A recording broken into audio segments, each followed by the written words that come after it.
everyone, and welcome to this edition of The Higher Estate. We're changing it up a little bit today, and we're actually quite, normally we're pretty technical, and we talk, well, I don't know if we're really technical, but we usually talk, all things. Last week we spoke about the technical aspects of the cannabis industry, and for the last couple weeks we have. But today we're going more into the psychosocial and the spiritual realm, and we're going to talk about all things cannabis as they relate to a human level. I think that's a good way to put it. It's the human level, both the trials and tribulations and some of the highs, some of the lows of cannabis around the world. And I have a really special, just outstanding guest. And first I have to thank Dr. Thirlwell for Celeste for giving him to letting us borrow him today. For corralling me into the barn. Yeah, that's what we did. We corralled you. This is I'm just going to read his bio just to start. So, just an amazing guest. We only have one guest. That's all we need, and we probably are going to talk for who knows how long. I guess I should say what we do here is talk about mindful consumption. We're here about bridging the gap between the lifestyle world, the medical world, and today we're going to bring in, the spiritual world. And Sari, if you're listening, which you should, this is for my partner out in California. And by the way, if you haven't had a chance, come out to the Cannabis Retreat. It's happening the 19th to the 24th in Malibu. And it's going to be outstanding. It's a lot of ceremony. At the Pepperdine University? Yeah, they're going to let us in there for certain. Certainly. They were smoking in the 70s. Well, that's where it sort of started. Well, it started maybe out in Humboldt, but yeah. So, Sarah, if you're listening, I think you're gonna love today because she usually makes fun of me and I make fun of her. I now call her a Fruit Loop. We can make fun of each other. Because of my science background, her spiritual background, which is not too far. I think they're all related. They're very related. They could be. They're co-joined, yes. Yeah, certainly. I remember Celeste talking about the third eye we lost about 15,000 years ago. I don't know, millions of years. Do we still have it? And we lost ESP, and we lost the way to communicate like the whales used to do. I want to communicate like a whale. Well, even the whale can't communicate anymore because there's too much traffic. Noise. Too much noise, pollution. Yes. So again here, spiritually also, there's too much pollution. People's minds are just full of materialism and full of, instant gratification. I want it now. Instant gratification. I guess we live in that world. Are we going to talk about millennials again? Jeez, if we're talking about instant gratification. No. We'll stick to our topic. Okay, fine. All right, you're going to keep me on track because I'm great at falling off track. So let me just do this introduction. I think we already did. We already started. So we have Yogy Baba, aka Blondie Singh, aka BJ Singh, aka Khalif Khan. Everything. Man, amazing. Instead of Khalif Khan, Khan, basically, K-H-N is actually Cohen. It's Cohen, right. That's right. The Levites and the Cohens. That's right. Yeah. That's right. I'm a Levite. I can bless you. You can. That's right. You can bless me. I'm just going to read your bio that Celeste sent me. Okay. And I don't even think it does it justice. Dr. Thirlwell sent this to me, and I don't even think it does it justice, so we're going to go in. So, Yogy Baba, a.k.a. Blondie Singh, is a Bollywood director. He directed the movie Bollywood back in 1994. He's a historian, maverick, cannabis trailblazer. He was raised in a culture that considered cannabis to be a sacred healing plant and revered by the yogis. To be that sacred plant and to be used to expand that consciousness. Actually, I wanted to use the word she wrote here, but I don't know if I'm pronouncing it right. Shiva's boon? Shiva's boon. Oh, boon. I thought Shiva's the god, Shiva, the goddess, or the god. Like the god. The head god. Yeah. All right. He's the destroyer. Yeah. The Tridosha, there's Vishnu. Oh, they still do Shiva. They still do ceremony to Shiva with cannabis. Are you kidding? Shiva, you have to take it to, if you go to see Shiva, if you want to go meet Shiva, there's a particular protocol. And in that protocol, you have to take a little tray of various of his favorite things. As you go to the temple, one of his is the flame, and there's the other, the tura. But you have to take a marijuana leaf. Because this is Shiva's boon to the world. And he made sure that it was a weed. That was not for the rich and the poor. It was a weed that grew anywhere and everywhere, and everybody could imbibe from it and find that solace and peace, and harmony. It's amazing. Yeah, compared to alcohol, it's quite the opposite. It's harmony. Sure. It's trying to create peace on this planet. People just, the biggest crime somebody who smokes pot is steal Twinkies. It's true. Yeah. So I'm hungry now. Yeah.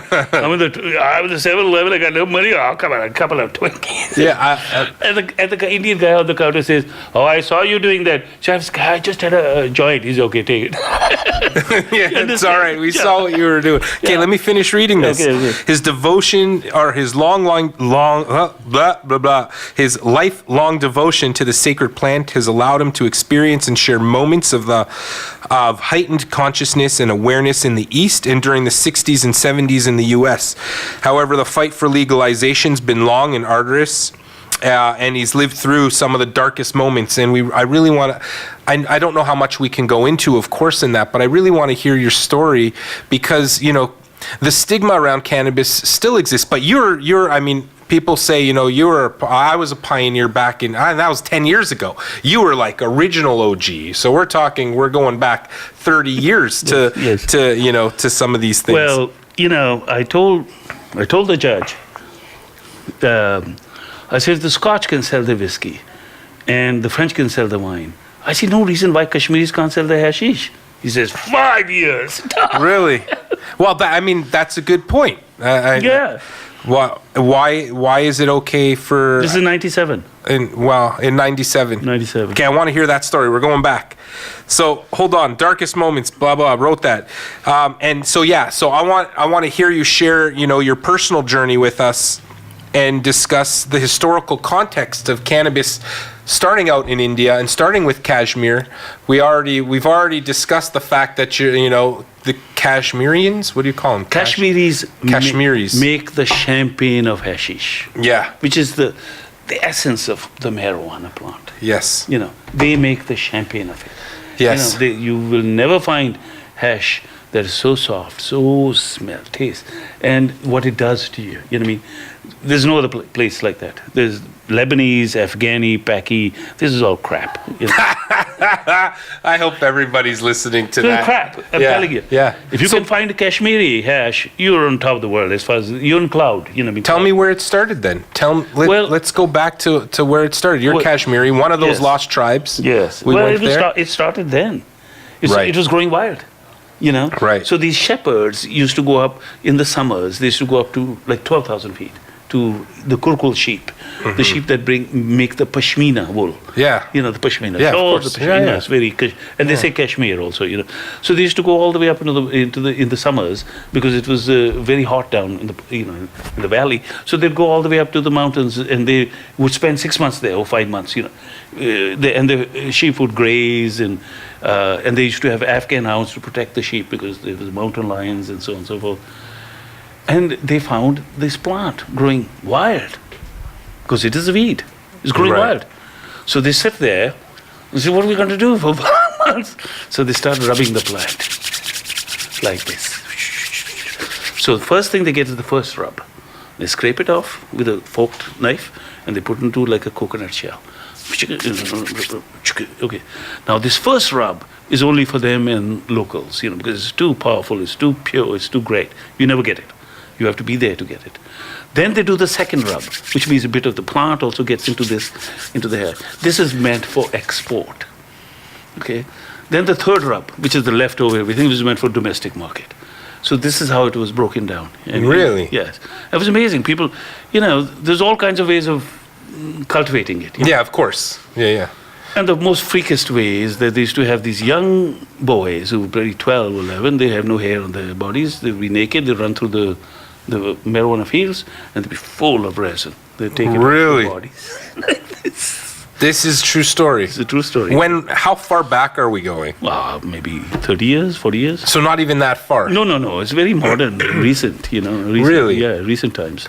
So what happened with you? You started when did you come from India? I came in the 60s. Okay. And I came... What got you into the cannabis world then? Like what you don't even, I tried. Ira. Yeah. When I came from India, I was barely 17 or 18. I heard you were a stowaway. I came by road. Okay. What? From India? From India to Pakistan to Afghanistan to Iran to Iraq, Syria, Turkey. Then I crossed the Bosphorus into Yugoslavia.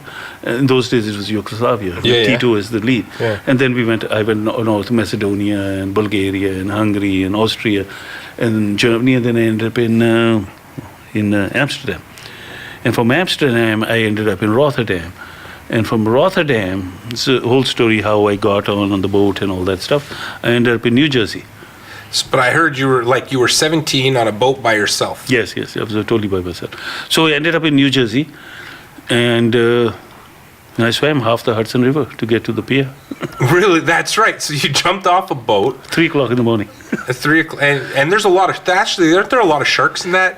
No, if I went up into under the Veracruz Bridge, because the river is flowing very fast. Yeah. So I'm not swimming like this. I'm swimming like at an angle. Sure. And I only hit the last 2 piers. If I hadn't hit those piers, I was under the Veracruz Bridge, and there's a lot of sharks there. Oh yeah, I just remember watching I'd have been eaten. You know what I mean? But they bull sharks there. Yeah, I know. But so I just, how should I say, destiny and fortitude and just the fucking desire to go to. Don't be sorry. You get to use the jar. To go to Hollywood. Right. Was that your drive? Your drive to come here? Yeah. So where did your journey start? Did it start in India or did it start in the US? In the farm. So what happened in the farm? Like what brought you to the world? Well, I came back from Cambridge and they wanted me to go back. My father said. So you went to Cambridge. For a year? Yes. I don't know. 2 semesters. 2 semesters. Had enough of that. Yeah, had enough of that. Came home on holiday. My father said, okay, get ready to, next semester and all. I said, no, I don't do this because I had already done 11 years of boarding school in India. Very English, hat, blazers, the whole thing. And I didn't want to do it again. No. So I said, no, I ain't doing it. He says, listen, he's a politician. He's passed away now. But he says, you're going to be a politician. You need the education. I said, no, I don't. All I have to do is be a crook. I can be a good politician. I don't need education for this. Yeah. So he says, no, if you don't do this, I'm going to cut you out. So I said, all right, you do what you want. At 3 o'clock in the morning, I put a knapsack at 100 pounds in my pocket, and I had a visa to England. And you took your way and you hitchhiked your way out to that's insane. I got a truck driver. Right. He took me to the border of Pakistan. Right. They got a bunch of Gujar gypsies with camels and goats and all that. I give them 5 pounds. They put me in a camel bag with wool shul and all, and cross me across the border. Really? And so everything was good for you up to that point, or maybe not. I know that you were a yogi at some point. Yes. I hear that you were. I was trained. You were trained in tantric yoga. From 13. The way that Celeste talks about, or Dr. Thirlwell, talks about it. I mean, there's some of the stuff I can't even talk about here, but she's saying you can just keep going for hours, and you've got to teach that. Yes. Do you teach? I tried. I used to have a Tantra Yoga studio in Kensington Market. Okay. So I was trying to teach that, but then I realized that it was impossible because, you can only teach that to teenage kids because they are just ready for that. Uh-huh. And if I approach that subject with teenage kids here, they lock me up for another 100 years. Right. So I just gave it up because I know you can't teach a 40-year-old guy. No. They can't believe this. Right. This is not possible, This is, wow. So I was trying to, because I myself was trained from age 13. And my friend Bruce McDonald, who's a director here, he wanted to make a movie about that. Really? But then he got into so much trouble because he's dealing with a 13-year-old boy. Yeah, you can't teach that to children. Yeah, that's it. Right. And actually, you should be teaching that to children. Because, you want to set them right on the road of life. And the biggest mistake in life, in our civilization, in most civilizations, is sex. Sex is messed up. And because if that is your most basic energy, that's the energy that makes you go and hits all your chakras, enlightens your sashara.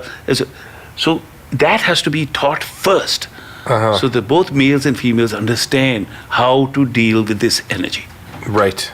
Because if this energy is misused, which it always is, because a lot of our energy is misused. Because that is the state of our world today. Right. Because of this energy. We are not using our energies in a proper way. Yeah. I don't think they like how you're talking into this mic. Are you guys good? Just getting it a little. All right, cool. Yeah. All right. So you come to the were you involved with the with the cannabis world or the marijuana world, hashish world? Were you involved with it in India as well? Yeah, I was from the beginning, you know what I mean? Because my tantric yogi, my master, he was a snake charmer, by the way. Okay. He came from a snake charmer. That's a real thing? Oh, yeah, he was a snake charmer tribe. There's a whole tribe, you know. Right. I saw a documentary on that one. We have pest controllers here. Mm-hmm. In India, we have snake charmers. They're a whole community, okay? They don't kill the snake. Right. They come, not like exterminate, they keep them live. We kill things because we're afraid of them. Yeah, they don't, completely. So he had taught me about marijuana. Okay. And I think I smoked my first joint when I was probably 13, okay?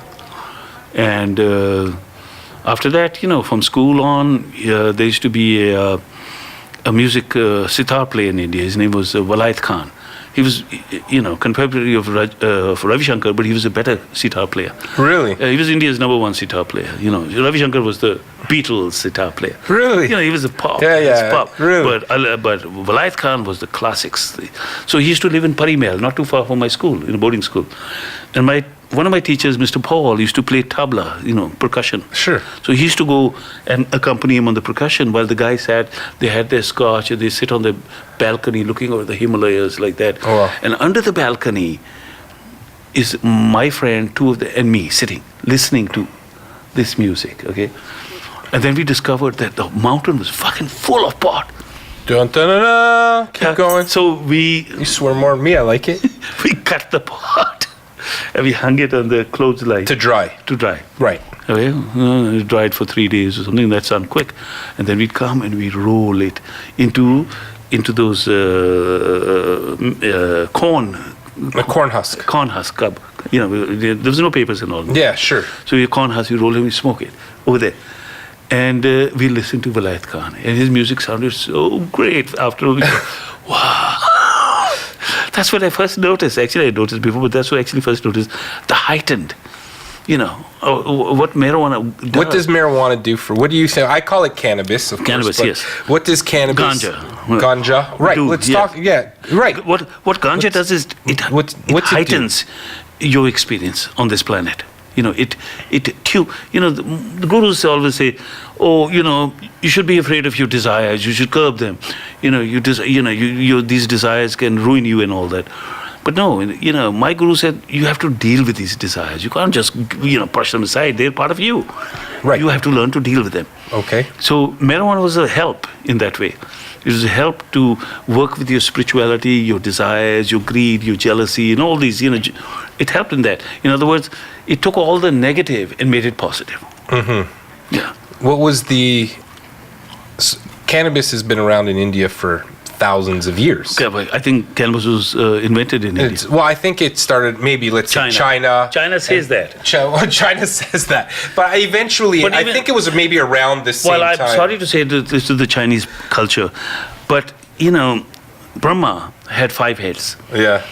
And he disturbed Shiva because Shiva's a tantric yogi in his sexual endeavors. Shiva was should have been he was pretty fucking 1 year, and he's still doing it. He's still doing it. So finally, Brahma.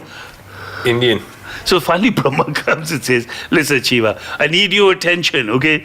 And Shiva is busy in his sexual intercourse, for a year. Having a blast for a year. For a year. So Shiva gets pissed off. I like Shiva. Yeah, he gets pissed off.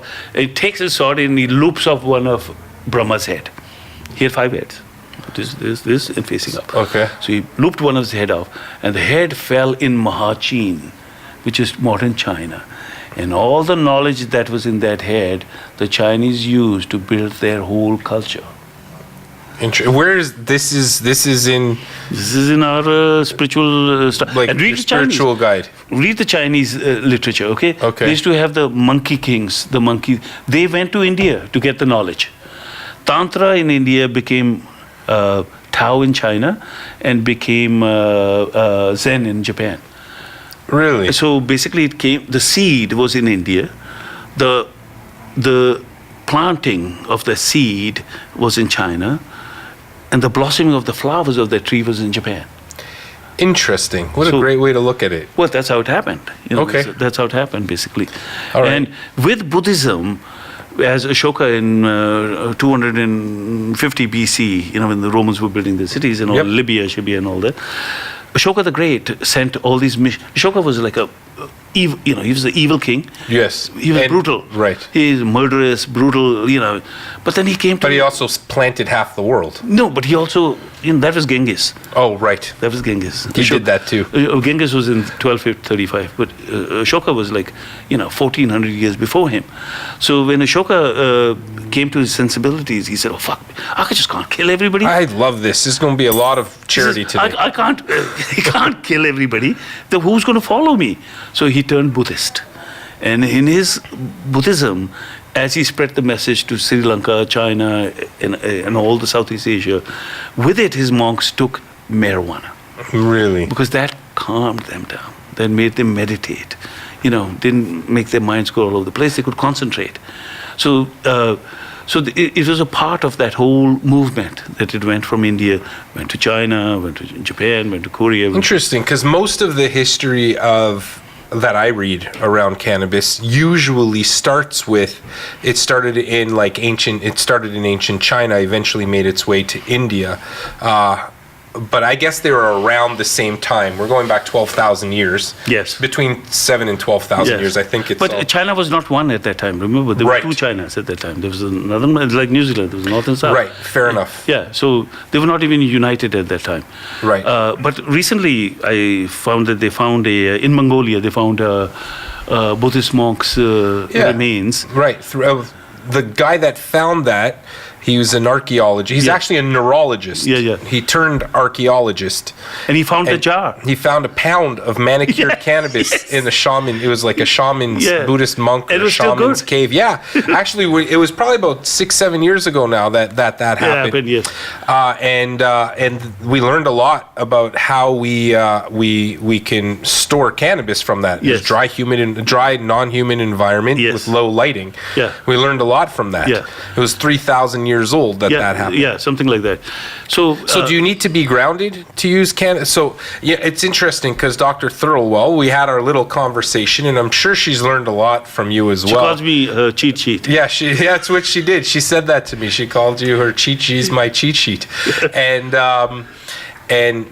she had mentioned that one needs to be grounded before they start using cannabis. Yes. So, or does the cannabis cause grounding, or do you believe that? No, I think that one needs to be grounded prior to that. Yes, one already, just like in anything else, like in Hatha Yoga, you have to do the basic postures before you go on to the. So marijuana is the same way. It's like, this Chinese teacher is teaching Kung Fu, and this boy comes and he says, Master, please teach me. He says, get the fuck out of here. I fucking love you. You got I'm going to run out of money here today. Get out of here. So he's like, he keeps coming back every day. So finally he says, he's playing with a bit of kittens, and he picks up one of the kittens and he says, throws it to the kid. He says, yeah, go learn. So he didn't know what he means. So the kitten follows him and goes home, he picks up a little milk and all. And he keeps noticing how the kitten moves as it becomes a bigger cat, jumping the walls, twisting, this, that. It was all the Kung Fu moves. So he's like, yeah. So he comes back to the master, and the kitten's a bit grown now. So he gives the kitten to the master. He says, Master, I've learned. He says, okay, now I'm ready to teach you. So it's the same way with marijuana, you know what I mean? You have to learn to respect it.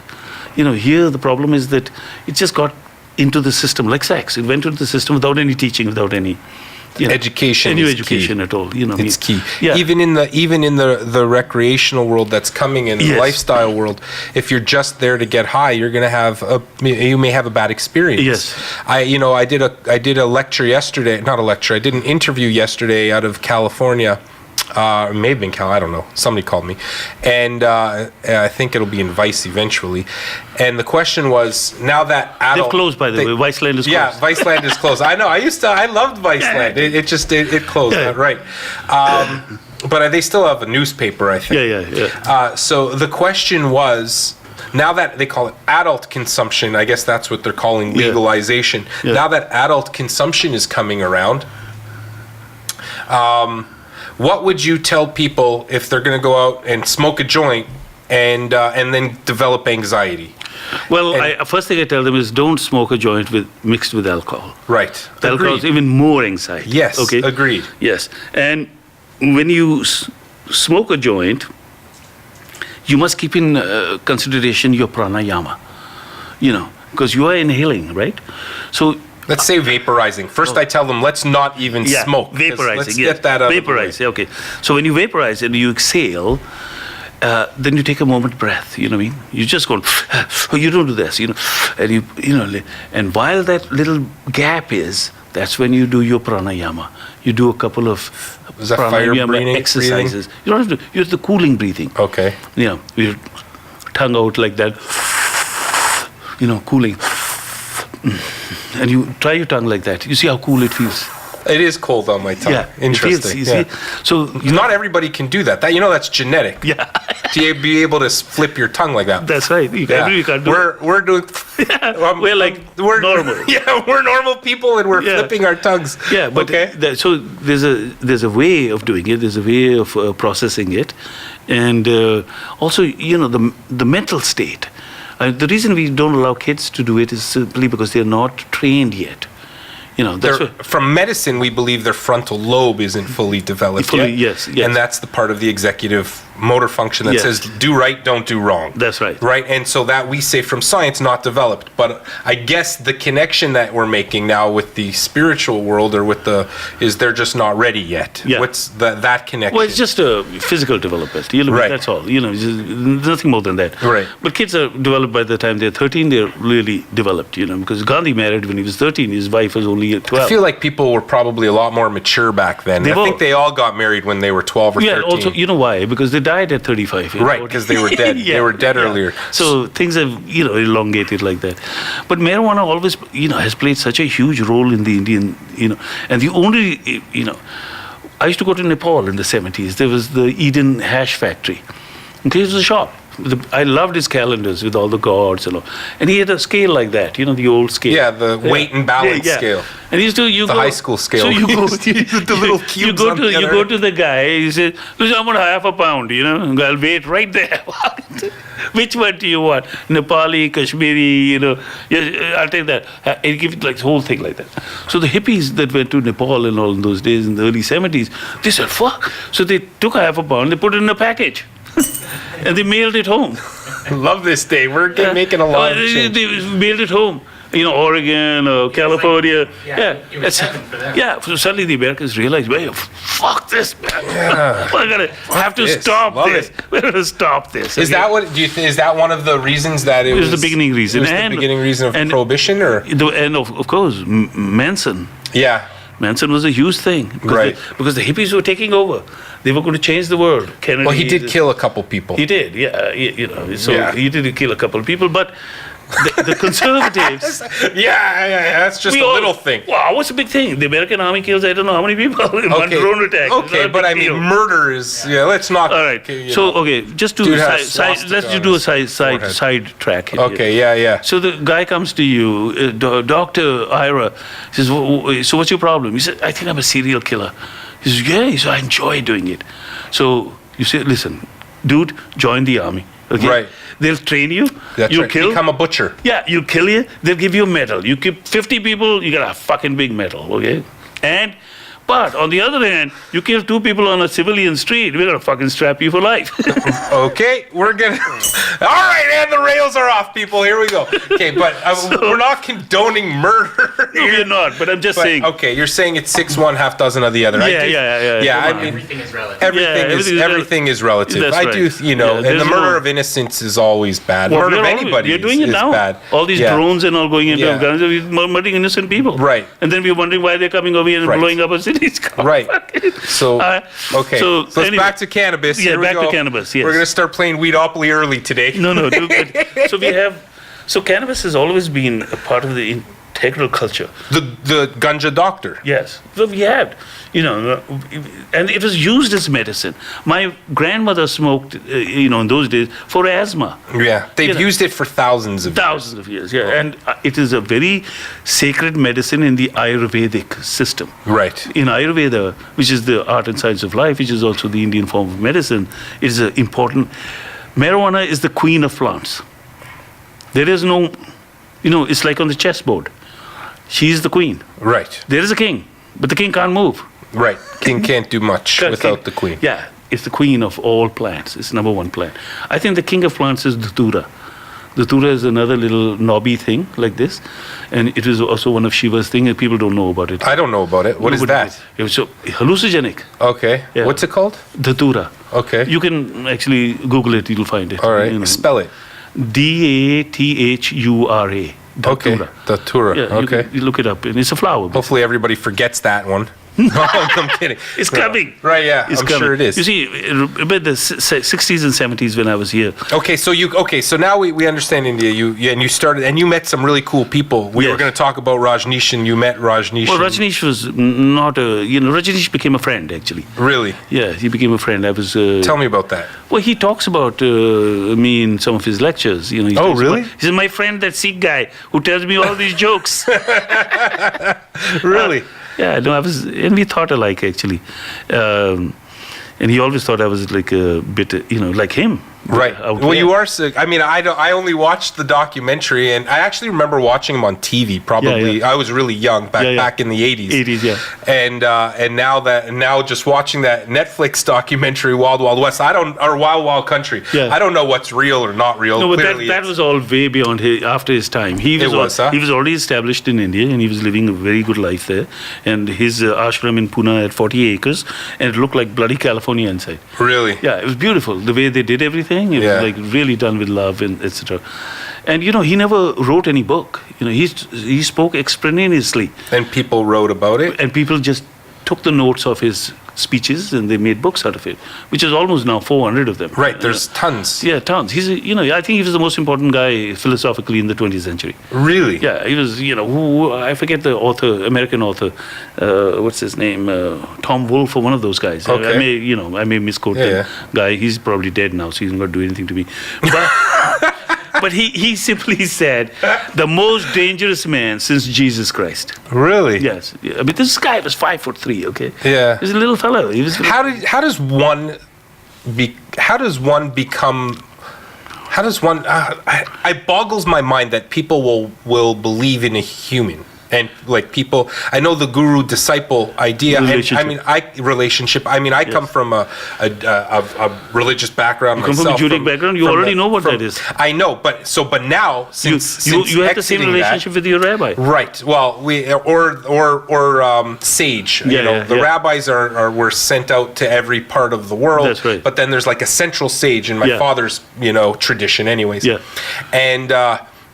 But how do you believe in one person that you're willing to fall? Like, dude, because it makes sense. Really? He was out of the box.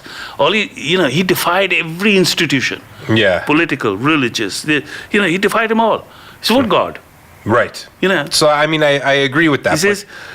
He says the mosques, synagogues, temples, churches. They're all screwing you. Right. You tell me something today, Ira. If I tell my audience today, I say, give me $10 million right now, and I'll give it to you when I'm dead. Yeah, no, I know. Yeah, how many people are going to give you the money? Yeah, but instead they gave it to him. Yeah, but the religions are saying exactly the same thing.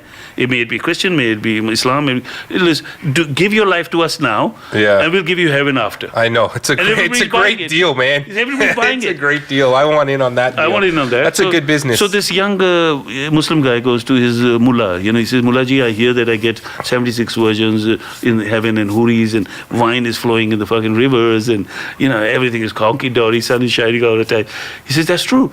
He says, so I can reach that level? He says, damn right. He says, Mullahji, first thing I have to tell you, if I get into that situation, I have no experience. How the hell am I going to deal with this? Women, wine. He says, what's your point, son? He says, let me try some of this here. Yeah, right. I can deal with it there. Right, let me try it here. So how did you deal with it? So you're not a religious No, you're spiritual. I'm spiritual. Human. Yes. And so religion is just organized. I'm spiritual. Right. Yes. Yeah. And so should everybody be. Sure. Spiritual basically means to take charge of yourself. Mm-hmm. The reality, the God, whatever you call, is within you. Right. You're your temple. Yeah. Right. Temple. Yeah. Take care of this temple. Buddha realized this. Right. Buddha is sitting under this Bodhgaya tree. He's skinny like this. He's about dying. Okay, he's almost dead. And this woodcutter woman comes. My stories are always a bit out there. That's good. I like you. I clearly have seen your stories being. No, but so the Buddha is lying there under this Bodhgaya tree, and he's. By the way, you should try that. And he's emaciated. Okay. Don't spit it on me. He's in bad shape. It's kombucha. But it's a good one. It tastes like... My daughter loves it. Yeah. So this woodcutter woman comes. She's this young guy. Is this a true story, or is this like... Yeah. This is sort of, let's learn from the... It's a true story. It's a true story. True story. True story. But the Buddhists may not say that it's a true story, okay? Because I have translated the Golden Sutra, you know. Oh, okay. I've also translated the Gita. Oh, really? Wow. And so Buddha, so he's lying there and she says, my God. Cannabis is mentioned in that as well. Oh, yeah. So he says, oh my God, you know what I mean? This young man is all, you know. So she takes him there into the cave close by. And she every day comes, she's packing wood, you know. She's barely 15 or 16 years old. And this is her job, to get firewood for the house. And she comes into the forest. So every day she brings food, bit of milk, bit of rice, you know. And she starts feeding him. Yeah. And slowly, he comes to himself. He suddenly realizes that this body is the temple, you know. And I have to take care of this body, or else I'm not going to reach any incarnation. And then one day, under the Bodh Gaya tree, this girl mounted him. There you go. And he Can I say that? Is that bad? Okay. I don't know. I'm just, there you go. Now we're getting to the meat of the story here. And he was enlightened. Ah. Because he realized. That's what it takes. That's what it takes, you know what I mean? And then he went on, he preached for almost 50 years. Who? Buddha. Really? Yeah. And you know how he died? He was 80. He died of food poisoning. And you know what he was eating? Pork. Yeah. Well, there you go. You know, be a vegan. I turned vegan just after lunch today. Congratulations. Thank you. Yes, I don't know. I don't know how long this turkey meat. I don't know. I don't know how long this relationship will last, but right. Well, you could get a lot of there's some nasty diseases carried by pork anyway, like trichinosis. Yeah. Those, you know. But anyway, neurocysticercosis. Yes. That's why the religions did it originally. Was Must be. reasons, Yeah, right? for sure. Because there was no ability to store food. Like, I mean, how you didn't have. Apart from salting. You have to salt it and plant it, put it in the ground, and ew. Yeah. Okay, so let's go back to. So marijuana is pretty much growing wild in North India. So you come. Okay, let's move from North India though. You jumped on because you were at Woodstock for God's sake. So fuck that. Like. That's cool, like original Woodstock. Yeah. No, so but hold on, we're not even there yet. You swim half the Hudson River. Yeah, you're stowaway on a boat, and a ship, a boat, whatever. Yeah, I sound Canadian when I say boat. Yeah. So you jump on this thing, out of this thing. You swim the Hudson River. You evade the sharks. You land in New York. What do you do? No, I landed in New Jersey. Oh, Jersey, right, of course. So I come Jersey up the Shore. piling. I come up the piling. Yeah. It's very slippery because there's a lot of moss and whatever is growing in it. It's very slippery. So I barely make it up, pulling myself up, and I come up. By then it's 5 a.m. in the morning, something like that. Yeah. There's a Toyota truck standing over there, like this. And on the side of the Toyota truck, this guy banging the girl. Okay, standing up. All right, listen to this. So This sounds unbelievable. The girl is looking at me coming out of the water like that, and she starts screaming. And the guy thinks she's having an orgasm of a lifetime. He's bang. Then he turns around. He sees me coming out there, and he's trying to pull his pants up, and his dick is still hard. He can't put it in. This is perfect. Yeah. He finally pulls it up, and he looks at me. He's scared shit. Okay, what happened to you? I still have long blonde hair. I spoke English better than the Americans. Right, because they call you. That's where Blondie Con. Blondie came from my school, but it was actually I was actually influenced by Ilya Kuryakin. Man from Uncle. Okay. The Russian guy. Really? Yeah, he was blonde, so it's like all right. The early 60s. So I had so the guy's like, oh my God, what happened to you? I said, I was partying down on the wharf over there, and I was too drunk, I fell in, and I was lucky. He said, you're lucky, you're gonna go out of the because you'll be dead. So where are you going? I said, Manhattan. He was across there. He says, yeah, all right, come on. So he took me across the really? bridge. And I was sitting in the back, all wind blowing, and he dropped me on 38th and Penn Station. Really? And on Penn Station, I looked at what's going on over here. And this is in the 70s? Or 60s? 60s, right. So he says to me, one of the guys, there was no Indian cab drivers in those days. It was mostly black guys. Right. So he says to me, where are you going? I said, He says, do you have a place to stay? He says, where are you coming from? I said, you look all wet. I said, I come from India. He says, what, you swam for me? He said, we call you guys wetbacks. Oh, God. So he says, so he says, there's this guy down Lower East Side, and he's on a storefront. And you go there, food and everything, they'll give you a place to stay. And he's an Indian guy. So, so I said, oh, yeah. So I said, how do I get there? He said, just walk, man. You don't have enough money, I'm sure. I said, no, I don't. He said, just walk. So I went to Lower East Side. I found the place. Really? And I went in. And guess who was sitting there? With 5 disciples. Prabhupada, the guy who started the Hare Ram, Hare Krishna movement. Really? And he had no followers at that time. Nothing. So I talked to him in Hindi and all. He was like, wow, look at an Indian guy. Really? He said, come on in, boy, come on. So he took me in. And I started, learning to cook from him and stuff like that. And then he was going to perform a wedding on the Upper East Side, a rich industrial Indian family. So he told me, come on, me and Jamuna Devi, she was actually an Italian girl, Joan, who became one of the best cooks, by the way, from him. So we went up there he was going to perform the marriage ceremony as well as do the cooking. And so I was helping out, And I saw these 3 guys, sitting together, Ravi Shankar, Ali Akbar Khan, and Allah Rakha. So they saw me, socializing with everybody. And they thought I was very, cool. They spoke English. You got blonde hair. Yeah, look at this guy. He's from India. He's a real OG. Yeah, he's real Indian. So Ravi Shankar asked me, he says, listen, we're going to, first time performing in America, and we're going to this concert. So we'd like you to be our spokesperson. Because we are, not as fluent as you are, and look at you're cool. So I said, yeah, no problem. So, so you got a job right away. Just worked out. No, you had somewhere to live anyway. No, you don't live. I was already living with Prabhupada. Okay. At the place. So they told me day after tomorrow, they gave me the instruction. I showed up at LaGuardia Airport, and there was a helicopter there. So they took us all and dropped us in Woodstock. Really? And Swami Satchidananda started the Woodstock with a prayer. You know what I mean? You started Woodstock? No. Swami Satchidananda. Yeah, sure. He did the I've watched the footage. Yeah. So he did the first thing.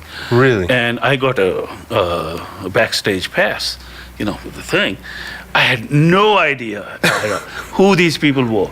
The Doors, Jimi Hendrix, Mama and Papas, and I'm hanging around. Janis Joplin. You got to meet Joplin. Yeah. That's my legend. If I could meet Janis. I had no idea who these people were. Okay.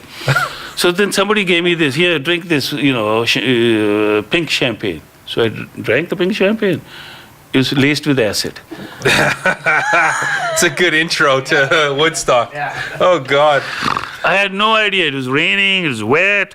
I had no idea where I was, backstage, front stage. I woke up in some tent with this girl with big boobs. And I was oh my God.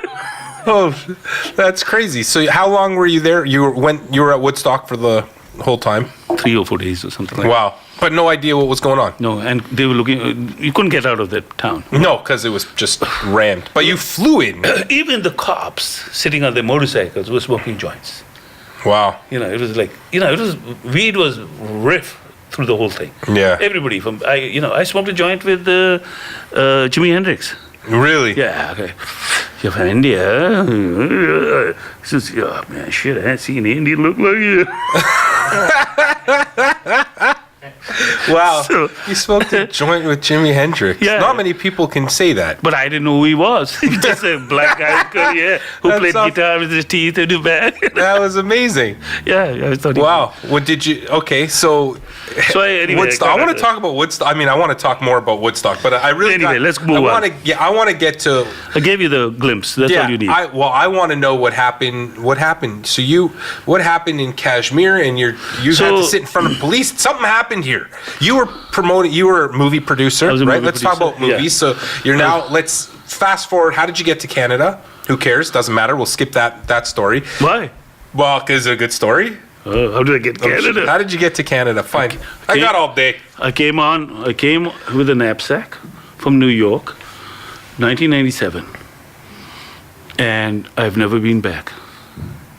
Right. So I lost my whole family, my Jewish wife, my 2 kids, my profession, my money, my homes, my property. This was after 94. You produced the movie in 1994. Yeah. That was in the U.S. you produced that movie? I know I shot it in India, but it was a US-based film, and it was here at the Toronto Film Festival. I remember seeing it on TV. Yeah. No, I was, it was.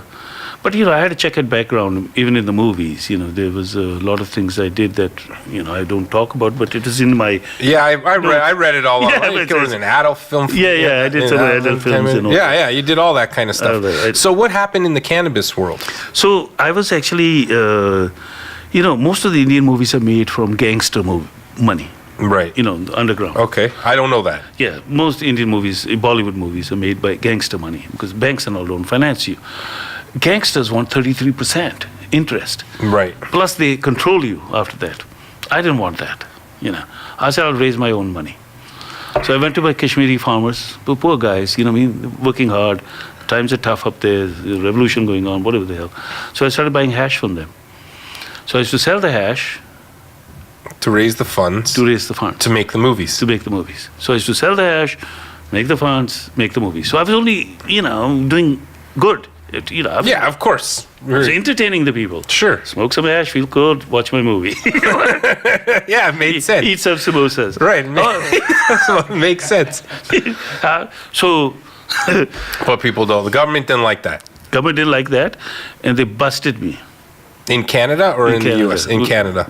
I think it was 1,000 pounds of hash. It was the best. It was big news in Toronto. So I went to the warehouse. There I am, like a laloo. I've got pictures. I've got a video from and I've got the ponytail, got shorts on, got t-shirt and my Crocs, and I'm like walking around the warehouse, and my stockbroker friend. Mr. Bond, Richard Bond. James. No, he was Richard. He was hilarious. Okay. Hilarious. He says, so here it is, blah, blah, blah. And before I know, the fucking RCMP was there. 12 of them wearing shorts and flak jackets, guns, and the move out, fucking. Man, I'm just going to start tossing all this shit in here. Yeah, okay. So, before I knew it, I was arrested. Really? And then before I knew it, court cases began. I was in 5.5 months in the Don jail. Really? The worst fucking place. Don jail. Wow, they closed that. Yeah, now it's a museum. Yeah, That was a shithole. The worst shithole in Canada. Yeah, all right. Let's just keep throwing this stuff in. The worst shithole in Canada. So I lost my life. I lost my, everything. Did they take? So they took your They took everything. Well, they took the cannabis. They tore the hash. Yeah. But they took everything else around that? I guess it was all... Yeah, they said it all came from this money and that money. Really? So what did you do afterwards? Oh, nothing. I just... Did nothing? I fell down. I climbed the ladder again. Right. So I met Dr. Thurwell. Actually, Dr. Thurwell picks me up. Yeah, I'm coming into a magazine store. She comes in, she looks at me. Then she goes and sits outside the magazine store. I come outside on St. Clair and Yonge. I come outside. She's sitting there. And she looks like a ragamuffin. Okay? Totally ragamuffin. I thought she was a bag girl or something. She's okay. So she says to me, hi. I said, hi. She said, how would you like to come have a drink with me? I said, shit, that's pretty forward, But then, being my compassionate, I said, listen, if I say no to her, I'll break her, her confidence. And I said, yeah, all right, I'll go have a drink with you. And that was it. Really? Yeah. Yeah. She's a wonderful human. After 20 years, you got bloody 3 kids. Right. Oh, right. And he had 3 kids. I raised her 2 daughters as well. Really? They were only 3 in 18 months. Really? And she helped me through this whole thing, through the legal process, lots of money spent. She does most of the, we're going to get Dr. Thurwell on here as well. She does the talking around sex and cannabis. She does a lot of that. And she started off in neurosurgery, moved into neuropsychiatry. Yes, I was there all the time. Right, you were there, right, you're right, of course. We moved to Hamilton. You came to Dundas as well because of that whole thing. Yeah. And, but I bought she a house also, here in West Village. Right. She talks about you, and I guess a lot of it comes from your background as well. You talk about the, I guess that spiritual end of consciousness or the conscious awakening. Yes. And how does cannabis play into that whole? It makes you aware. Right. And that's the whole thing about spirituality and meditation is become aware. And it makes you hyper aware. Yeah, medically, what happens. There's locks and gears and they fit perfectly, and we are meant for that. It wasn't that Shiva gave this plant as a weed, because it's matched to our physiology and spirituality. You know what I mean? So it is a very potent spiritual plant. So it helps and it makes you aware of everything. It makes your senses sharp. You know, Guru say, dull your senses. How can you dull your senses? You got to sharpen them so that you're brisk. You can, feel it. So marijuana heightens your ability.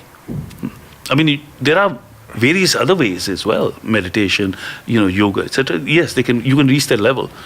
But marijuana is like in Tantra yoga, there are 5 things that are necessary. And in Hinduism, because they're revolting against this box stuff, so they must have fish, they must have wine, they must have meat, they must have grain, they must have vegetable, and they must have marijuana. Okay? So this is part of their thing. And they're always misconstrued, because they're against the current. The tide, yeah. Against the tide all the time. So, so marijuana got illegal in India after the United States came in. And, right. They convinced everybody to make it illegal. They forced them. Yeah, Not convinced. This is you can do it or else. You know what I mean? Right. So India suddenly started, there were shops in India, like here now. And you didn't need a license. All you think you needed a license was for opium. Pot anybody could go buy, And of course, bhang. Yeah. Bhang, that was Lassi. That was the thing. The Shiva's drink. Right. Shiva's drink. You should actually have in 3 flavors here, in a small little thing. Okay. Chocolate, vanilla, and strawberry. Well, where can I get it? Oh, we have to make it. Oh, okay. Yeah. Well, I'll have to give you the recipe, and you'll have to make it. Yeah, sure. And then, it's amazing. Little bottle like that, $2 or $3. Drink it in the morning, like they do in India. And the rest of the day, you don't have to smoke or do anything. You're like, gently high, and you can concentrate on your work. If you're a computer guy, you'll be sitting there for 4 hours. You won't notice. Do I look like a computer guy? No, but I'm just saying. I try. I try. I suck at computers. No, but I mean, whatever you're doing, writing or whatever your work is, you become more focused. You become much more focused and aware. Mm-hmm. And alcohol, on the other hand, makes you unfocused and unaware. Yes. And that is allowed. It's right. For some reason, that's allowed. It's a drink of the choice. Right. Of the West. You know what I mean? Right. And we call it Madira in the East, and it's frowned upon basically. But the West has now made alcohol a major entity, so it's flooded everywhere in the world. Mm-hmm. So now the Indians, for example, so if I'm in a Bollywood party, they're all drinking scotch, taka tak taka tak. And I go into the balcony and light a joint, and they look at me like I'm fucking crazy. Yeah, we're almost out. Woo! So last thing, just before we've heard so much, and you've had such a life. I don't know about such a life. Well, I mean, you've had a life that most people. You smoked a joint with Jimi Hendrix. You got flown into Woodstock. You jumped off a boat and swam your way into the U.S. I met a lot of. You hung out with Rajneesh. You are a tantric yogi. There's so much and. All around, and you're a big advocate for the cannabis world, and you're spiritual.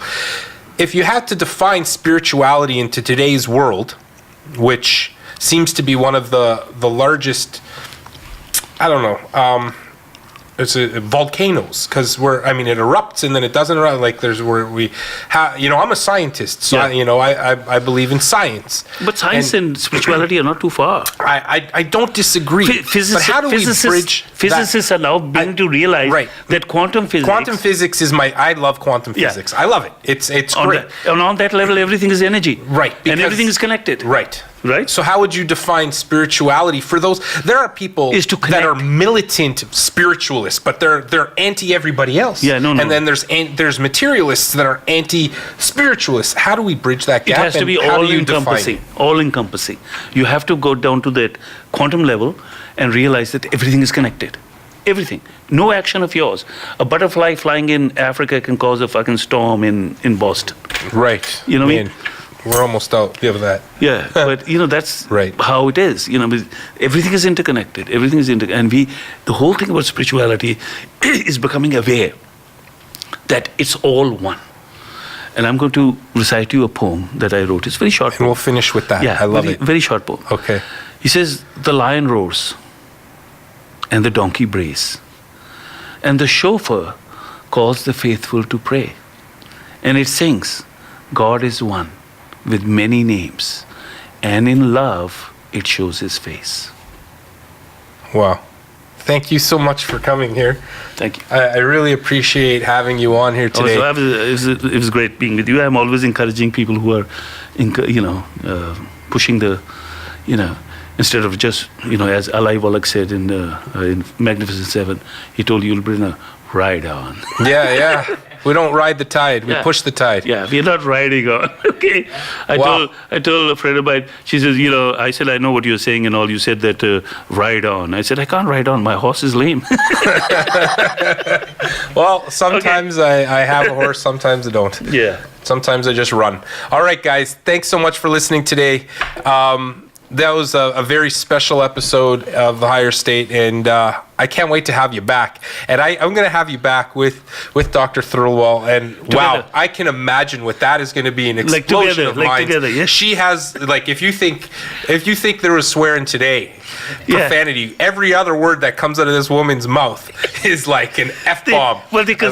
They say that she's probably the craziest psychiatrist in town. Oh, she is, yeah. But I only met her a couple times. I mean, we just had a dinner last. She's the craziest psychiatrist. But she sees things that other people don't see, and she's bridging that gap. And she's sharp. She was talking about using spiritualism to settle the autonomic nervous system. And, she's using all that into her practice. Yeah, that's great. And she never talks about herself. You know what I mean? Her background. Her father, who's still practicing, he's an oncologist. He's the oncology chair of Canada. Really? Yes. And he was Pierre Trudeau's personal physician. Really? For 5 years when he had cancer. Wow. And she never talks about that. No, she doesn't talk about herself. She doesn't talk about herself at all. I have to figure out what she's talking about. I have to blow her horn. I have to blow her horn because, and of course she's very spiritual. Yeah. Very sexual. Yep. She's alive everywhere. All those things that matter. She's always. I even speaking to her on the phone. It's like boom. Yeah. And she's got 5 kids. Okay. Wow.